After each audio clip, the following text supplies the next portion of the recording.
नमस्कार दर्शक बंधु चलतु नजर पकाइबा आज सकाळर केतोटी गुरुत्वपूर्ण खबर उपरे सेथिपई वीडियोटी को शेष पर्यंत देखा मोर अनुरोध। वीडियोटी भल लगे वीडियोटी को लाइक करी चैनल को सब्सक्राइब करी कमेंट माध्यम जनातु आपण मैंने आम वीडियो केउं जिल्लारू देखुछंती। चलतु आज सकाळर खबर उपरे नजर पकाइबा। आजिर प्रथम खबर भारत को आसिला ओजन कमाइबा इंजेक्शन। अमेरिकीय multinational pharmaceutical company Eli Lilly पक्षर गुरुवार भारत में मेदबहुलता एवं टाइप 2 मधुमेह पाई मौनजार नामक इंजेक्शन को लॉन्च करा जायछि। एही औषध भारत में केंद्रीय औषध मानक नियंत्रण संगठन CDSCO द्वारा मंजूरी मिली। तेबे भारत में यार दाम 4375 टंका रखा जाइथिला बेले 2.5 mg भाइलर मूल्य 3500 टंका रखा जाइछि बोली खबर मिली। परवर्ती खबर डिप्लोमा डिग्रीधारी को आश्वस्ति। कारण कनिष्ठ इंजीनियर जे पद पर बीटेक डिग्रीधारी इंजीनियर आवेदन करें नहीं। एही पद पर केवल डिप्लोमा इंजीनियर छात्र छात्री आवेदन करें। हाईकोर्टर जणिकिया विचारपति देइथिबा राय को 2 जणिया विचारपति को नहीं गठित खंडपीठ कायम रखिछंती। परवर्ती खबर ओडिशा हाईकोर्ट गुरुत्वपूर्ण राय। विलंबित पेंशन पर सरकार सुध गणिबा को बाध्य। विलंबरे विभिन्न देय पैठ पर सरकार जदि साधारण नागरिकों ठारू सुध वसूल करुछंती तेबे कर्मचारी को सेमानकर बकाया प्रदान विलंब पाई मध्य सरकार सुध गणिबा को बाध्य बोली हाईकोर्ट कहिसंती। पारिवारिक पेंशन और अन्यान्य बकाया प्रदान रे सरकार 5 वर्षर अधिक समय विलंब करिथिबा प्रसंग रे हृदानंद मल्लंक पक्षर रुजु आवेदन शुणाणी करी जस्टिस आदित्य कुमार महापात्र एपरी गुरुत्वपूर्ण राय दैछंती। परवर्ती खबर बैंक काम थिले जल्दी करनियंतु। कारण 4टी रविवार सहित 2टी शनिवार को मिसाई 13 दिन बंद रहिबो बैंक।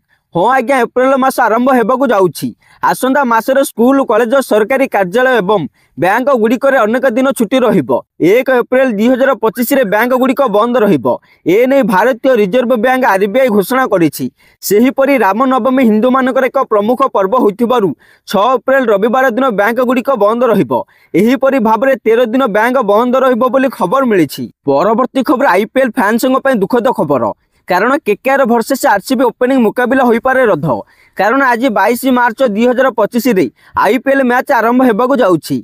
किंतु कोलकाता रे वर्षा पय ऑरेंज अलर्ट जारी करा जाइछि। एही कारण पय रद्द होई पारे मैच। सेपट IMD अनुसार आंटी साइक्लोनिक सर्कुलेशन कारण 22 मार्च पर्यंत कोलकाता रे घड़घड़ी एवं वर्षा हेबार संभावना रही। परवर्ती खबर गतकाली सकाळे स्कूल आरंभ होईछि।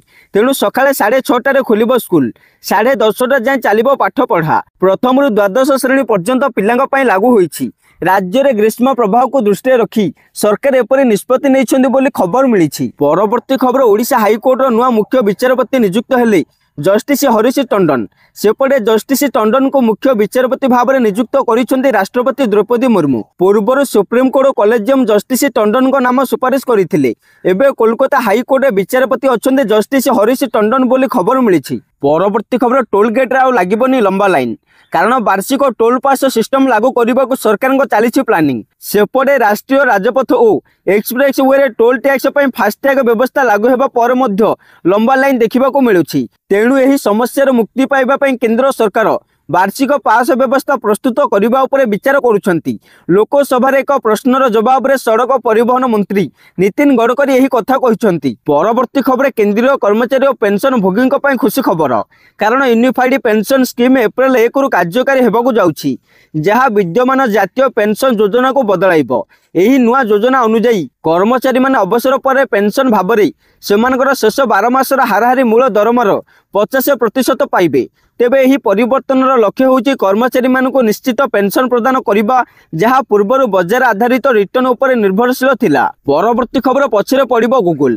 कारण भारत एक स्वदेशी भाव में विकसित ब्राउजर सर्च इंजिन योजना करुछि जहाँ डाटा सुरक्षा एवं गोपनीयता सुनिश्चित करिबो। एथिपई एक प्रतियोगिता अनुष्ठित होइथिला एवं गुरुवार ताहार फलाफल घोषणा करा जाइछि। एक कार्यक्रम में जोगदे केंद्र मंत्री अश्विनी वैष्णव कहिसंती जे सेवार उत्पाद पर्यंत भारतर ध्यान विस्तार करिबारे यह एक बड़ पदक्षेप हेबो।